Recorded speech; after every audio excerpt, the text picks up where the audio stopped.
Okay so इस video में हम बात करने वाले हैं chapter number 8 of law overview bird eye view series है। ठीक है, चलिए शुरुआत करते हैं। By the end of this chapter you will understand the legal provisions of the governing declaration and payment of dividend, learn the conditions of declaring dividend from accumulated reserves, know the procedures of dealing with unpaid and unclaimed dividend, comprehend the structure and role of investor education and protection fund IEPF के uses और वगैरह की सब के बारे में बात होने वाली है। और recognise penalties for failing to distribute dividends within the prescribed time limits.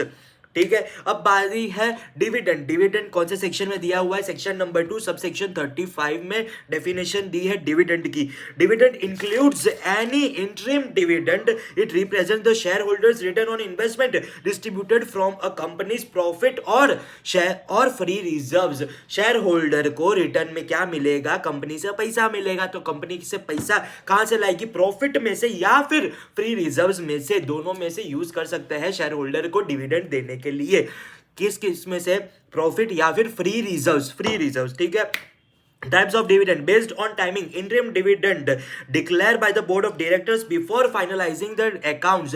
अपनी जो accounts बनते हैं ना, P&L, cash flow statement, balance sheet, जो वगैरह changes in equity वाला सारे जो final books of accounts बनते हैं, वो उसको फाइनलाइज करके जो रिपोर्ट बनता है अपना फाइनेंशियल स्टेटमेंट्स का, वो बंद हो और शेयर होल्डर्स अप्रूव करे अपने, ठीक है, AGM में। उससे पहले अपन कोई भी डिविडेंड देते हैं उस ईयर के लिए तो उसे कहा जाता है इंटरिम डिविडेंड। सोर्सेज कहां से लाएंगे ऐसे interim dividend? Surplus in the profit और losses of the account, profit और loss account, profits for of the current financial year, मतलब थर्ड क्वार्टर में दिया तो अब तक मतलब इस साल में फर्स्ट और सेकंड क्वार्टर में जो प्रॉफिट हुआ उसमें से अपन थर्ड क्वार्टर में इंटरिम डिविडेंड दे सकते हैं, करंट ईयर प्रॉफिट्स। ठीक है, या फिर प्रॉफिट एंड लॉस जो पड़ा हुआ है उसमें से तो दे ही सकते हैं, या फिर profit still the quarter preceding the declaration date, मतलब आज से पहले के जो क्वार्टर्स है उसमें जो प्रॉफिट हुआ उसमें से भी दे सकता है। कंडीशंस क्या क्या है? Can not exceed the average dividend rate from the last 3 years if the company incurred losses. अगर इस क्वार्टर में या इस साल में अगर लॉसेज मिल रहे हैं तो प्रायर पीरियड के, मतलब पिछले प्रीसीडिंग ईयर के 3 साल तक के जो डिविडेंड दिया है उसका एवरेज देके उसका जो रेट आएगा, उसका जो परसेंटेज आएगा, उससे ज्यादा डिविडेंड अपन नहीं दे सकते, उतना या उससे कम दे सकते हैं। Must be deposited in the separate bank account within 5 days of declaration. ठीक है। फाइनल डिविडेंड क्या है? Declared at the annual general meeting, AGM में डिक्लेयर किया जाता है after the accounts are finalised. requires shareholders approval but cannot exceed the rate recommended by the board। Board ने बोला कि तुम लोगों को 10% रिटर्न मिलेगा, डिविडेंड मिलेगा, तो वो शेयर होल्डर बोलता है नहीं हमको तो 15% चाहिए, एक चामाट मारकर निकाल देने का, बोलने का। बोर्ड ने 10% बोला तो 10% या उससे कम मिलेगा, लेकिन 15%, अबे 15 क्या 10.5 भी नहीं मिलेगा। ठीक है, 10% से ज्यादा बिल्कुल नहीं, बोर्ड ने जितना बोला उतना या उससे कम। ठीक है, और ये अप्रूव भी कौन करेगा? शेयर होल्डर्स ही अप्रूव करेंगे। ठीक है, एनुअल जनरल मीटिंग में। Based on the share type पे कौन कौन से डिविडेंड बेस्ड होते हैं? Preference shares, fix rate of dividend, cumulative और नॉन क्यूमुलेटिव। ठीक है। Equity shares, variable rate based on profits available after meeting preference shares right, मतलब कि इक्विटी वालों को डिविडेंड मिलेगा, लेकिन कब मिलेगा? प्रेफरेंस को पहले दो, प्रेफरेंस वालों को सारा अपना जो डिविडेंड का है वो प्रेफरेंस दे दो, क्योंकि उनका नाम ही है ना प्रेफरेंस शेयर्स, तो उनको पहला प्रेफरेंस मिलेगा, उसके बाद जो बचा उसमें से इक्विटी वालों को पैसा मिलेगा, उसमें से इक्विटी वालों को डिविडेंड मिलेगा। Provisions for declaration and payment, dividend can be declared from, किस चीज में से अपन डिविडेंड डिक्लेयर करेंगे? Sorry, current years profit after providing depreciation. ये MCQ में पूछ सकते हैं। ठीक है, कि इस साल का प्रॉफिट है लेकिन डेप्रिसिएशन माइनस नहीं किया, ये अपन एडजस्टमेंट है, मतलब कोई ऐसा साउंड दिया है, क्वेश्चन दिया है, उसमें से भी भूल सकते हैं, या फिर MCQ है तो केस स्टडी में से भी डेप्रिसिएशन का पैसा माइनस करना नहीं भूलना है। डेप्रिसिएशन माइनस करोगे उसके बाद का जो पैसा मिला उसमें से अपन डिविडेंड दे सकते हैं। Undistributed profits of previous year after providing depreciation, मतलब पिछले साल का भी अगर कोई accumulated depreciation depreciation carry forward हुआ आया है तो उसमें से भी उसको माइनस कर दो, ठीक है। Government funds provided by the dividend pay provided for dividend payments, मतलब किसी कंपनी ने ऐसा गवर्नमेंट ने बोला है कि बेटा तू डिविडेंड दे अपने शेयर होल्डर्स को, पैसा मैं देगा, मैं कौन, सेंट्रल गवर्नमेंट, मतलब सेंट्रल या स्टेट गवर्नमेंट, कोई भी गवर्नमेंट बॉडी ऐसा बोल रही है कि तू पैसा दे, डिविडेंड का पैसा दे, मैं तुमको पैसा दे दूंगा, ठीक है, तो चलेगा। गवर्नमेंट ग्रांट से भी अपन डिविडेंड दे सकते हैं। Key notes, depreciation must be accounted for before declaring dividends, unrealised gains और revaluation profits can not be used, मतलब अगर अब मैंने बोला कि मेरे को अगले साल में 5 लाख का प्रॉफिट होने वाला है, हुआ नहीं हुआ ना, तो उसमें से वो 5 लाख का प्रॉफिट होने वाला है, उसमें से मैं डिविडेंड दे नहीं सकता, ठीक है। या फिर मैंने बोला कि भाई बिल्डिंग है ना मेरी 5 लाख की दिख रही है, मार्केट वैल्यू 10 लाख है, 5 लाख एक्स्ट्रा, 5 लाख रिवैल्यूएशन, ये ले लाला प्रॉफिट नहीं दे सकता। एक्चुअली में वो जो है वो 5 लाख का गेन रियलाइज नहीं हुआ है, अनरियलाइज गेन है, ठीक है, तो इसलिए उसमें से अपन डिविडेंड नहीं दे सकते, strictly no. Companies are not required to transfer the fix percentage, इसमें भी है कि भाई वो कंपनी की मर्जी है, मेरे को प्रॉफिट में से रिजर्व में ट्रांसफर करना होगा, करेगा, नहीं करना होगा तो नहीं करेगा, मेरी मर्जी, ठीक है। अब नेक्स्ट क्या है, when profits are inadequate dividends can be declared from the free reserves, declare from the free reserve subject to, ये कंडीशंस बहुत ज्यादा इंपॉर्टेंट है, dividend rate shall be less than average rate of the last 3 years rate, मतलब पिछले के 3 साल का जो रेट है उससे कम होना चाहिए, या उससे जितना होना चाहिए लेकिन उससे ज्यादा नहीं होना चाहिए। कब, अपने जो रिजर्व्स में से, अपने को रिजर्व्स में से यूज करना है, तो प्रॉफिट्स इनएडिक्वेट है इसलिए, ठीक है। सेकंड कंडीशन कौन कौन सी है, withdrawal shall be less than और equal to 10% of paid up share capital and free reserves, paid up share capital और फ्री रिजर्व्स का 10% जो आएगा उतना ही अपन डिविडेंड के लिए निकाल सकते हैं फ्री रिजर्व्स में से। और reserves after withdrawal should be greater than 15% of paid up share capital, मतलब मान लो मेरे 10 लाख का रिजर्व है, उसमें से मैं उतना ही पेमेंट दे सकता हूं, और पेड अप शेयर कैपिटल है 50 लाख, ठीक है, तो पेड अप शेयर कैपिटल है 50 लाख, रिजर्व्स है 10 लाख, ठीक है, दोनों को मिला है 60 लाख हुआ, 60 लैक्स,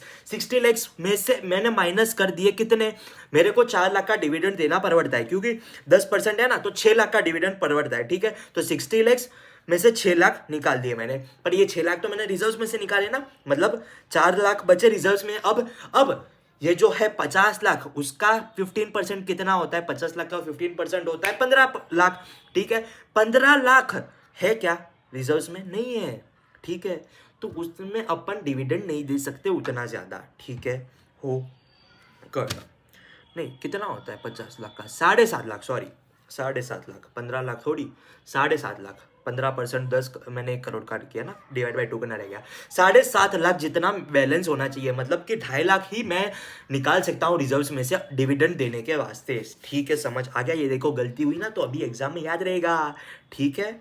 हाँ, unpaid dividend account UDA dividends can not claim within 30 days must be transferred to UDA within 7 days। अभी within 7 days 30 दिन बोला, कैसे कहा, देखो मैंने जिस डेट को डिविडेंड डिक्लेयर किया उस डेट से लेके 30 दिन में अगर तुमने पैसा नहीं लिया डिविडेंड का, मैं तो दे रहा था कि ले बेटे पैसा ले ले डिविडेंड का, तूने नहीं लिया ना, तो मैं उस 30 दिन जैसे ही खत्म होगा उससे 30 दिन खत्म होने के बाद के 7 दिन में मैं UDA अनपेड डिविडेंड अकाउंट में ट्रांसफर कर देगा तेरा डिविडेंड का पैसा, ठीक है। A statement of unpaid dividends must be prepared and uploaded to the company's websites within 90 days। 90 days का टाइम मिलेगा, 1.5 महीने का टाइम मिलेगा, 90 days 1.5 मंथ नहीं लिखने का, 90 days, सॉरी। फिर अनपेड डिविडेंड अकाउंट्स में से जो अनक्लेम्ड अमाउंट होते हैं वो 7 साल तक वहां पे ही पड़े रहे, तो उससे 7 साल जैसे ही खत्म हो गया IEPF में डाल दो, मतलब कि 30 दिन में अगर तुमने पैसा नहीं लिया मैं दे दूंगा तुमको, 7वां जो दिन है उसमें मैं UDA में ट्रांसफर कर दूंगा, उससे 7 दिन में, ठीक है। अभी उसको लेकर 7 साल तक हो गए, 7 साल, ठीक है, उसके बाद भी तुमने अगर पैसा नहीं लिया तुम्हारा, तो मैं कहां पे डाल दूंगा, IEPF में, investor education and protection fund में तुम्हारा पैसा डाल दूंगा, ठीक है। Share holders can claim such amount from IEPF में से तुम अपना पैसा निकाल लेना बाद में। Investor education and protection fund IEPF, contribution to IEPF, कहां से आएगा पैसा, unpaid dividends, mature deposits and debentures unclaimed for 7+ years, application money due for refund, amounts discharged under court orders, utilisation कहाँ पे वापरेंगे, ये इस पे सवाल आता है कि कहाँ से पैसा आएगा, कहाँ पे पैसा जाएगा।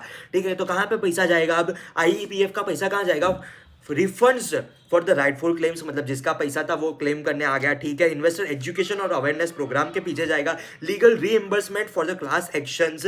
ठीक है, अब penalties for non compliance, section number 127 में पेनल्टीज दिया है लाला।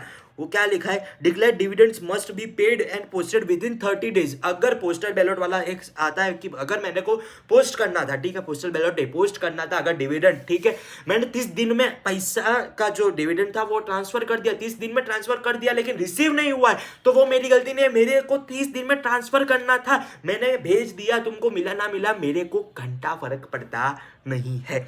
ठीक है, अब ठीक है, 30 दिन में ट्रांसफर हो जाना चाहिए। पेनल्टीज फॉर डिफॉल्ट कौन कौन सी है, डायरेक्टर इम्प्रिजन्ड अप टू 2 साल, इसकी पेनल्टी इंपॉर्टेंट है, imprisonment up to 2 years and a fine of 1000 per day for default. और कंपनी को कितना मिलेगा, 18% ब्याज पे पैसा वापस करना पड़ेगा, जितना पैसा वापस करना था उसका 18% ब्याज। ठीक है, अनपेड अमाउंट्स। अब exemptions, legal prohibitions, disputes over entitlement और dividends adjusted against dues to the company। ये exemption किस चीज में है कि भाई इतने इस exemption अगर ये केसेस है तो अगर मैंने डिविडेंड का पैसा नहीं दिया ना तो तुम मेरे पे कोई भी ऐसा लायबिलिटी ऐसा पेनल्टी वगैरह नहीं ठोक सकता। क्यों, क्योंकि ये केसेस है, ये केसेस मतलब लीगल प्रोहिबिशन। अगर मान लो किसी कोर्ट ने ये ऑर्डर दिया है कि भाई इस चोमे को ना तुम डिविडेंड का पैसा मत देना, ठीक है, हर्षद मेहता के केस में ये हुआ था।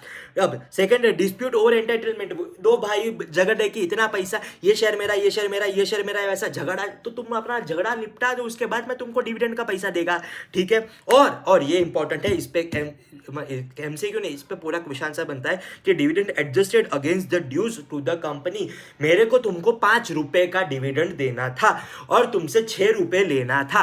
ठीक है, कॉल्स मंगाया था, तुमने पैसा नहीं भरे थे 6 रुपए के। ठीक है, तो अगर तुमने 6 रुपए के कॉल्स नहीं भरे तो मैं तुमको क्या लगता है डिविडेंड दूंगा 5 रुपए का? नहीं दूंगा। मैं बोलूंगा तेरे को 6 रुपया देना था ना, मैं 5 रुपए नहीं दूंगा, फिट्टूस अब तू 1 रुपया ला। और ठीक है, फिट्टूस सामने सामने फिट्टूस कर सकते हैं, पैसे एडजस्ट कर सकते हैं। ठीक है, और कि एमसीक्यूज के लिए की पॉइंट्स कौन कौन से, व्हाट इज फाइनल डिविडेंड, ये कुछ देखने लायक नहीं। Rate for the declaration of interim dividend 3 साल का एवरेज रहना है, उससे ज़्यादा नहीं दे सकते। और पेनल्टी कितनी है कंपनी के लिए, तो 18% पर एनम।